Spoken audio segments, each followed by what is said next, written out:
이사야 9장 6절 말씀부터 7절 말씀까지입니다. 이는 한 아기가 우리에게 낳고 한 아들을 우리에게 주신 바 되었는데 그의 어깨에는 정사를 메었고 그의 이름은 기묘자라 모사라 전능하신 하나님이라 영존하시는 아버지라 평강의 왕이라 할 것임이라. 그 정사와 평강에 더함이 무궁하며 또 다윗의 왕자와 그의 나라에 군림하여 그 나라를 굳게 세우고 지금 이후로 영원히 공의와 정의와 공의로 그것을 보존하실 것이라. 만군의 여호와의 열심히 이를 이루시리라. 아멘. 영화 촬영으로 캄보디아에 간 유명한 할리우드 여배우가 있었습니다. 불우한 어린 시절을 이겨내고 많은 사람들의 선망의 대상이 되었던 스타 중에 스타입니다. 어렸을 때 그는 항상 세상에서 자신이 가장 불행하다고 생각을 했어요. 아버지는 태어나자마자 자신과 어머니를 버렸습니다. 친구들의 괴롭힘으로 학교를 자퇴했습니다. 끼니를 걱정해야 할 만큼 가난했습니다. 자신이 가장 불행하다고 생각했습니다. 열등감과 불안감으로 자해를 하기도 했습니다. 마약에도 손을 대면서 상태가 더욱 악화되었죠. 그런데 캄보디아의 아이들을 만나는 순간 그 생각이 조금씩 바뀌어 갔습니다. 당장 먹을 것도 없습니다. 신발도 없어서 맨발로 다녔습니다. 자신보다 더한 가난과 빈곤 속에서 사는 아이들의 해맑게 웃는 그 얼굴이 그를 바뀌게 만들었습니다. 그들의 환한 미소를 보면서 그녀는 충격을 받았습니다. 이 아이들을 보면서 마음의 어려움을 극복했습니다. 얼마 전 캄보디아에 선교지에 다녀온 장로님이 저에게 그런 말씀을 하셔요. 여러 가지 어려움을 해결하기 위해서 그 땅에 갔는데 마음이 무겁지요. 그런데 장로님을 바라보는 그 아이들의 그 눈방울을 잊을 수가 없다라는 거예요. 눈에 밟힌다라는 겁니다. 그래서 선교하는 것이지요. 이 아이들을 향한 하나님의 뜻이 있을 것이기 때문입니다. 그녀는 매년 정기적으로 캄보디아를 방문해서 자선 활동을 하고 있습니다. 몇몇 아이들을요, 심지어 입양까지 해서 키우고 있습니다. 빈민 구호 운동과 환경 보호에 누구보다도 앞장서고 있는 할리우드 스타 안젤리나 졸리의 이야기였습니다. 그녀는 수많은 NGO를 통해서 세계 곳곳을 찾아가고 있습니다. 여배우 한 사람이요, 캄보디아 세상을 바꾸어 놓을 수는 없습니다. 그러나 그녀의 열심이 많은 사람들의 마음을 감동시킬 뿐만 아니라 동참하게 할 수 있다는 겁니다. 그래서 저와 여러분들 한 사람이 중요한 이유입니다. 우리가 열심히 일하는 이유가 무엇입니까? 생계를 위해서죠. 이것만 위한 것이라고 한다면 너무 동물적이잖아요. 그래서 좀 유식한 말로 포장한 것이 자아 실현을 위함이라고 노동을 정의하기도 하죠. 노동은 내 자신만을 위한 것은 아닙니다. 내 노력의 대가로 누군가에게 영향력을 끼치기도 하니까 말이죠. 일을 통해서 내 자신을 드러내기도 하고 존재의 이유를 찾기도 합니다. 일의 성과가 좋다면 과정이 아무리 힘들고 어려워도 보람을 찾고 기뻐합니다. 그래서 성공하려고 합니다. 그런데 우리가 아무리 열심히 한다고 해도 다 성공할 수 있던가요? 성공은 어느 정도 노력에 비례합니다만 전부 그런 것은 아닙니다. 어떤 면에서는요, 실패한 사람이 성공한 사람보다 더 많은 노력과 시간을 투자한 사람들도 많이 있습니다. 때로는 노력에 비해 결과가 좋지 않아서 아쉬움이 남고 힘이 들지요. 오늘 말씀은 하나님이 우리를 위해서 열심히 일하신다라는 내용입니다. 그분께서 하시는 일이라고 한다면 이루지 못할 일이 어디 있겠습니까? 영화배우 한 사람의 영향도 이 정도인데 천지 만물을 창조하신 하나님이 열심을 내어서 내 일에 관심을 가지시고 일해 주신다고 합니다. 그러니 얼마나 대단할까요? 이 기대감으로 오늘 말씀을 대하는 여러분들 되었으면 좋겠습니다. 이사야 선지자가 활동을 하던 근동의 양대 강자는 여러분들이 잘 알고 있는 애굽과 아수르였습니다. 애굽은 왕조가 바뀌었습니다. 그래서요, 외부로 눈을 돌릴 겨를이 없었습니다. 아수르도 내분으로 국외에 신경을 쓸 형편이 못 되었습니다. 그러는 사이 북이스라엘과 남유다는 정치, 경제적으로요, 가장 큰 영화와 번성의 시간을 지내게 됩니다. 그러나 종교 도덕적으로 극도로 타락했습니다. 서서히 두 나라가 대제국으로 기지개를 펴기 시작하자 남북 이스라엘은 경랑에 휘말리기 시작했습니다.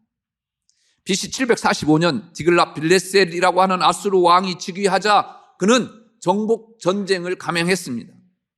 이에 위기를 느낀 북이스라엘과 아람은요, 동맹을 맺고 아수르가 서진하는 것을 막아보자고 연합군을 만들었습니다. 이에 남유다도 동참해라 라고 이야기했지만 남유다 아하스 왕은 친아수르 정책을 표방합니다.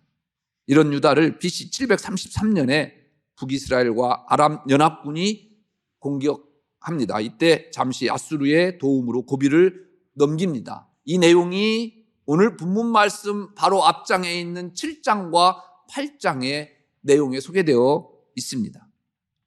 이 와중에 아람이 멸망했어요. 곧이어 북이스라엘 역시 아수르의 집요한 공격으로 결국 BC 722년에 사마리아 성이 함락되지요. 애굽도 분내 체제를 정비하고 다시 근동 지역의 강대국으로 부상합니다. 반면에 아수르는 바벨론의 부흥으로 인해서 곤란을 겪게 되었습니다. 이러한 정세를 틈타서 남유다의 히스기야를 비롯한 팔레스틴 주변 국가들은 친애굽 정책으로 전환을 하게 되어서 아수르의 반기를 들게 됩니다. 그러자 아수르의 사네립은 대군을 이끌고 반아수르 동맹 국가들인 베니게, 블레셋 등을 멸망시키죠. 예루살렘 또한 두 차례에 걸쳐서 침공하게 됩니다. 가뜩이나 종교 도덕적 타락에 빠져있던 예루살렘은 풍전등화의 위기에 빠지게 되었습니다. 바로 이런 시대를 향해서 이사야는 하나님의 말씀을 대언하지요. 당시에는 국가 체제를 갖추지도 못했던 바벨론에 의해서 남유다가 멸망할 것이다. 바벨론으로 포로로 끌려갈 것이다. 하지만 다시 돌아오게 될 것이다 라는 겁니다. 그리고 하나님께서 우리를 위해서 보내실 분이 하나 있다. 바로 그분이 메시아다라는 겁니다. 앞서 말씀드렸지만 7, 8장은 남유다가 북이스라엘과 아람 연합군으로부터 침략을 당한 위급한 상황에서 주어진 예언의 말씀을 다룹니다. 난관을 해결하는 것이 길이 하나님을 의지하는 데 있음을 명백히 밝히고 있습니다. 강대국들을 의지하지 말고 하나님을 의지하라고 선포합니다. 아수르에 의해 북이스라엘과 아람이 멸망하고 남유다는 보존될 것이다. 그러나 결국 남유다도 바벨론에 의해 멸망당한다라는 것입니다. 그러나 전쟁과 압제가 종식되고 흑암에 처해 있던 자들에게 빛이 뒤처질 것이다 라는 겁니다. 신구약 모든 내용의 주축이 되는 빛과 희락을 가져올 메시아에 대해서 선포하는 내용이죠.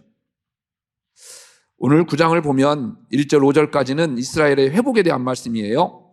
경제적으로 부유해진 남북 이스라엘은 악을 행하여 멸망의 길을 걷고 있습니다. 이사야 선지자는 하나님께 돌아와라, 그러면 살 것이다. 만약 돌이키지 않는다면 하나님이 심판하실 것이다. 결국 너희들은 바벨론 포로로 끌려갈 것이다. 그러나 그것으로 끝나는 것이 아니라 하나님께서 다시 돌아오게 할 것이다. 예언합니다. 심판과 회복을 동시에 선포하고 있습니다. 이스라엘의 회복은 하나님이 이스라엘을 사랑해서 열심히 일하기 때문이라 이야기합니다. 그렇다면 그 하나님께서 어떻게 우리를 위해서 열심히 일하고 계시는 것일까요? 1, 2절은 마가가 인용한 구절입니다. 마태는 갈릴리 지방에서 예수님의 공생의 사역을 이사야 선지자가 700년 전에 선포한 예언이 성취된 것이라고 이야기하고 있습니다. 멸시를 당하고 흑암에 갇혀있는 스불론과 납달리 땅이 어딘 줄 아십니까? 갈릴리 지역이었어요. 그래서 왜 그것이 하나님께서 일하는 증거가 되었느냐? 예수님께서 오셔서 가장 먼저 주된 사역지가 어디였느냐? 갈릴리였기 때문에 그 이사야의 700년 전의 예언이 성취된 것이다 라고 마태는 이야기하고 있습니다. 역사적으로 1, 2절은 바벨론 포로에서 귀환한 것으로 예언이 성취되었습니다. 그러나 궁극적으로 예수님과 연결되어 이해되어야만 한다라는 거죠. 그래서 이사야는 이렇게 선포합니다. 흑암에 행하던 백성이 큰 빛을 보고 사방에 그늘진 땅에 거주하던 자에게 빛이 비치도다. 3절에서 5절 말씀은 전쟁과 압제의 종식이 가져올 기쁨에 대해서 이야기하고 있습니다. 추수하는 즐거움과 탈취물을 나눌 때의 기쁨처럼 곧 즐거워할 날이 있을 것이다라는 것. 하나님이 이스라엘 백성들에게 즐거움을 누리게 하실 것이랍니다. 이스라엘 백성들의 목을 누르고 있는 멍에를 박살내버리고 압제자의 막대기를 박살내버리신다라는 것입니다. 이사야는 한 걸음 더 나아갑니다. 미디안의 날과 같이 하셨다. 사사기 6, 7장을 배경으로 한 표현입니다. 사사시대 미디안 족속은 이스라엘을 침략해서 무려 7년 동안이나 이스라엘 백성들을 유린했습니다. 그때 하나님은 사사 기드온을 일으켜서 그들의 압제의 막대기를 꺾어버리셨다라는 거예요. 그것처럼 우리의 이 압제도 하나님께서 꺾으실 것이다라는 것입니다. 장차 하나님의 백성에게 자유를 주실 것이다라는 것입니다. 그 하이라이트가 무엇입니까? 예수 그리스도가 이 땅에 오심입니다. 바로 오늘 본문입니다. 모든 빛과 희락을 가져올 메시아의 탄생과 통치를 예언하고 있습니다. 이 모든 일들은 하나님께서 우리를 위해 열심히 일하시는 증거다라는 겁니다. 하나님께서 일하시는데 못 이루실 것이 어디 있겠습니까? 몇 주 전에 택배 하나를 받았어요. 성경 얘기만 하니까 다 졸라고 그래서 이야기해 드려야 되겠습니다. 양양에 사시는 집사님이 보내신 소포였어요. 이런 편지가 그 상자 안에 들어 있었습니다. 박종철 목사님께 안녕하세요. 양양에 사는 누구 엄마입니다. 멀리서 온라인으로 뵙는 목사님의 건강하신 모습에 항상 감사하며 열심히 믿음 생활, 말씀 생활하고 있습니다. 현장 예배의 갈증은 조금 심해지지만 잘 견디고 있습니다. 저희 아이들은 기도해 주신 덕분에 건강하게 변화된 생활에 잘 적응하며 지내고 있어요. 항상 감사합니다. 카페도 3월 중순부터 재오픈해서 운영하고 있고요. 올해 첫 11조라서 직접 헌금하고 싶었는데 그럴 여건이 되지 않아서 이렇게 보내드립니다. 큰 돈은 아니지만 말씀 안에서 지켜야 하는 계명이라 더 귀하게 드리고 싶은 마음이에요. 올해부터 저희 카페에서 판매하는 드립커피도 보내드려요. 모든 성도님들께 대접해 드리고 싶은데 많지는 않지만 꿈꾸는 교회를 생각하면서 하나하나 손수 만들었어요. 향긋한 커피와 함께 잠시나마 쉼을 얻으셨으면 하는 바람입니다. 항상 건강하시고 은혜 충만하시길 기도하겠습니다. 감사하고 눈물 나서요. 전화 드렸어요. 얼마 전 아들 녀석 정기 검진차 병원에 갔다 왔답니다. 의사 선생님이 기적이랍니다. 더 이상 진행되지 않을 것 같고요. 이 정도면 살아가는데 큰 지장 없을 것이라고 말씀했답니다. 모두 꿈꾸는 교회 성도님들이 기도해 주신 기도 덕분이라며 연신 하나님의 은혜에 감사한다고 말씀하십니다. 근데 문제는요, 그 병 원인이 어디서부터 왔는지를 검사했는데 결과가 나왔대요. 엄마에게서부터 왔다라는 거예요. 그 말을 듣고 아이들을 볼 때 너무 가슴 메어지고 눈물을 많이 흘렸답니다. 그런데 집사님이 울먹이시면서 이런 말씀을 하시네요. 이 또한 하나님이 하실 일이겠지요. 그렇습니다. 하나님이 하시면 못할 일이 어디 있겠습니까? 하나님께서 저와 여러분들을 위해서 일해 주시는데 왜 우리는 그렇게 걱정하고 걱정을 가지고 살아야만 하는 것일까요? 하나님이 일하시는 말씀이 6절입니다. 아기가 우리에게 낳았다라는 겁니다. 이 하나님께가 누굽니까? 예수 그리스도입니다. 예수님이 이 땅에 오신 이유가 무엇입니까? 우리를 사랑하셔서 사랑하시니까 함께 하야죠. 사랑한다면 떨어져 있을 수 없지 않겠습니까? 그래서 우리와 함께 하시기 위해서 사람의 옷을 입고 직접 이 땅에 내려오신 사건이 예수 그리스도의 사건 아니겠습니까? 그래서 임마누엘, 내가 너희와 함께 하리라 라는 말씀이지요. 그런데 그 하나님이 예수님을 보내신 것만으로 끝내는 것이 아니라 그 예수 그리스도께서 이제 승천하시면서 우리에게 약속하십니다. 이제 너희들과 영원히 함께 할 증거를 내가 너희들에게 보여주겠다. 무엇입니까? 성령을 선물로 우리에게 주고 가십니다. 문제는요, 우리의 죄의 문제입니다. 이 땅의 모든 문제들은 우리가 노력하든지 어떤 방법을 동원하면 해결할 수 있습니다. 그러나 단 한 가지 우리의 죄의 문제만큼은 우리가 해결할 수 없습니다. 해결할 수 있는 분, 유일한 분이 계십니다. 하나님이십니다. 왜냐하면 그분이 이 세상을 만든 분이셨기 때문에 그분만이 우리의 죄를 사할 수 있는 그러한 책임이 있고 또 권능을 갖고 계신 분입니다. 그 하나님께서 예수 그리스도를 죄 문제 해결을 위해서 십자가에 못 박혀 죽게 하십니다. 이것이 우리를 위해서 일해 주시는 가장 큰 증거 아니겠습니까? 예수님이 오시기 전에는 죄 문제를 어떻게 해결했습니까? 구약에서 일시적으로 죄사함 받는 길을 열어주셨습니다. 무엇입니까? 제사, 제도입니다. 그런데 이것은 너무나도 제한적이고요, 번거롭습니다. 일회성입니다. 죄를 지을 때마다 제사를 드려야 합니다. 인간이 한번 죄를 지으면 다시는 죄를 안 짓나요? 그래서 하나님은 생각다 못해 한 가지 방법을 생각하시죠. 단번에 우리의 죄를 다 해결해 주실 그 방법, 예수 그리스도의 십자가 사건입니다. 그가 찔림은 우리의 허물 때문이요, 그가 상함은 우리의 죄악 때문이라. 그가 징계를 받음으로 우리는 평화를 누리고 그가 채찍에 맞음으로 우리는 나음을 받았도다. 모세가 광야에서 뱀을 든 것 같이 인자도 들려야 하리니 이는 그를 믿는 자마다 영생을 얻게 하려 하심이니라. 하나님이 세상을 이처럼 사랑하사 독생자를 주셨으니 이는 그를 믿는 자마다 멸망하지 않고 영생을 얻게 하려 하심이라. 하나님은 우리를 위해서 친히 인간의 몸을 입고 이 땅에 오셨습니다.